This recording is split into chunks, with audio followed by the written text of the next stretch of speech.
বয়সে ভিন্ন হলেও অপরাধে ছিল একাট্টা ৫ সদস্যের এই চক্র। গার্মেন্টস শ্রমিকদের বেতন পাওয়ার দিন টার্গেট করে নিয়মিত ছিনতাই চালাতো তারা।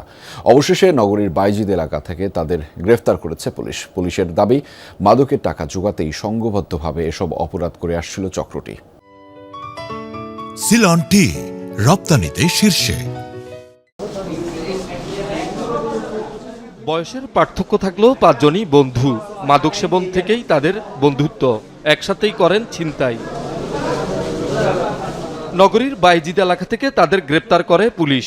তাদের বিরুদ্ধে মাদক ও ছিনতাইয়ের একাধিক মামলা রয়েছে। মাদকের টাকা জোগাড় করতেই নিয়মিত চক্রটি ছিনতাই করে বলে জানায় পুলিশের এই কর্মকর্তা। ম্যাক্সিমাম ছিনতাইকারী চোর এরা হলো মাদক সেবী, তারা মাদকাসক্ত। এই মাদকের টাকা জোগাড় করার জন্যই তারা মূলত এই ছিনতাইগুলো করে থাকে। গার্মেন্টস কর্মীদের টার্গেট করে তাদের বেতন পাওয়ার দিনকেই বেছে নিয়ে চক্রটি ছিনতাইয়ের পরিকল্পনা করে বলে দাবি পুলিশের। গার্মেন্টস কর্মীরা প্রতি মাসের ৮-১০ তারিখের মধ্যে বেতন পায়। ওই সময় মূলত ছিনতাইকারীরা পথে ঘাটে ওদেরকে টার্গেট করে তাদের ব্যাগ বা তাদের পকেটে থাকা মোবাইল, টাকা এগুলি ছিনতাই হয়। মাদক ও ছিনতাই নির্মূলে অভিযান অব্যাহত রাখার কথা জানায় পুলিশ। শহীদুল সুমন, যমুনা নিউজ, চট্টগ্রাম।